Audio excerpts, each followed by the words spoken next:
I storytell to cause discomfort inside myself and perhaps others, because comfort as a white body is something that I have been afforded for the majority of my life. A comfort of being sheltered from the visceral fact that we live in a world that systematically and insidiously erases Black and brown bodies of culture through enslavement, treaties designed to deceive and displace, assimilation, internment camps, mass incarceration, police brutality, and racist school systems. All realities that happened and continue to happen, which are repeatedly denied, looked away, and silenced in our history. This portal of storytelling that I share here is not a confessional or woke performance in order to be absolved as a white-bodied individual, but a portal towards truth-telling, rooted in radical honesty, love, discomfort in the mind, heart, and body.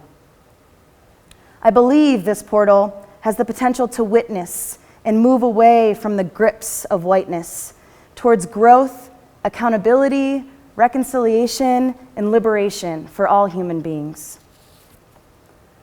My human experience began on the stolen lands of the Susquehannocks, along the Susquehanna River, canopied by the endless mountains, in a small town in Pennsylvania, among 4,000 people. 4 generations of my ancestral roots run deep there, and these roots, tied to the earth, are intertwined, complicated, and a life force for me. My roots, like all roots, have knots, twists, breaks, repairs in them that I carry in my body from generations past, containing hardships, celebrations, addictions, shortcomings, and privileges, and reckonings. Yet, always within the roots lies opportunity to continue to sprout, graft, regrow, and reimagine. As a child of the working class, both of my parents worked full-time jobs, meaning my older 2 sisters, who are about a decade older than me, looked after me on most days. And boy, did we have fun. I learned from their social and cultural worlds through observation and participation.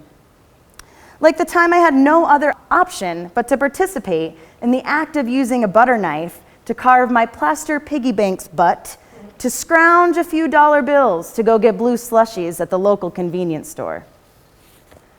Time passed, them in their teens with driver's license, and I and 9-year-olds with a bushy unibrow.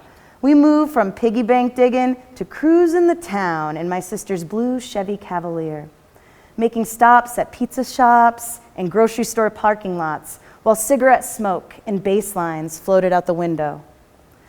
While driving, my sister always had a CD playing.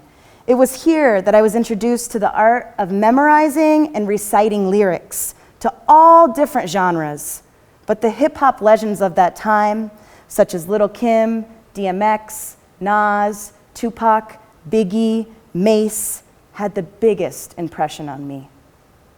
Hip-hop consumed me as a 9-year-old. It sounded, looked, and felt cool. Yet I had zero understanding of the lived experiences, the magic, the meditations, the art, the history embedded in the essence of hip-hop.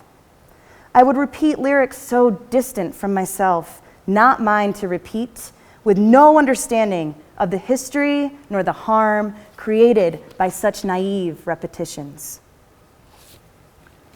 Press fast forward from CDs to iPhones to my mid-20s as an out queer woman. My girlfriend and I were dancing on a sticky basement floor at Denver's best hip-hop night. We were vibing, conjuring magic through music and movement, and then the melody to All Right by Kendrick Lamar started through the speakers. The lyrics to All Right hold similar weight to what I heard as a child, and on that dance floor, my body spoke to me. My gut said, "Sit down, Kachine, this ain't for you." So I did. I sat, I smiled at my partner in her element, closed my eyes, zipped my lips, and held space on the outskirts. In that moment, I listened to my body and to the energy of that space, and it was not telling me to jump up and scream, we gon' be all right.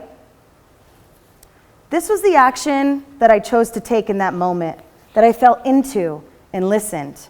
Now, I'm not suggesting that when any hip-hop song is played, that white-bodied individuals should always sit down, unless the body and mind is telling you to do that. But I'm saying that understanding social and cultural histories with discernment and listening to one's body could be a portal to shifting dominance of white bodies and spaces. It's in the little moments that reinforce white body supremacy rooted in race, gender, class, and privilege. Like tokenizing someone because of their identity, misgendering somebody repeatedly, or staying silent when witnessed said tokening or misgendering. In these moments, perhaps the trauma of white body supremacy manifests in the body, like clenched fists, raised shoulders, the holding of breath, avoided eye contact, tightened stomach, the move to anger and defensiveness, or complete silence. This happens overtly and covertly all the time because white body supremacy is the air that we breathe. We need to start where we're at, but we can't stay there. We must do our homework so we don't remain a 9-year-old Kachine in the back of the Cavalier. Then we can start to build, dream, and reimagine intersectional networks of solidarity that we are all implicated in this work together to heal our wounds. I stand here as a spirit in a flesh bag, knowing that this body represents political, material, societal, and historical harms on spirits, minds, bodies, water, and land. Yet, I can't just name that and expect things to be healed. It takes work. It must be felt and moved through the body. For true healing and unlearning, the work must be processed somatically, emotionally, and spiritually. We must do work at multidimensional levels. When we can take a pause and listen to our bodies, the clenched fists, the tightened gut, the silences. Can we open? What can open? Can we find discomfort in the story and stay with it? I invite us all to this portal to ask ourselves, when our bodies speak, are we listening? Thank you.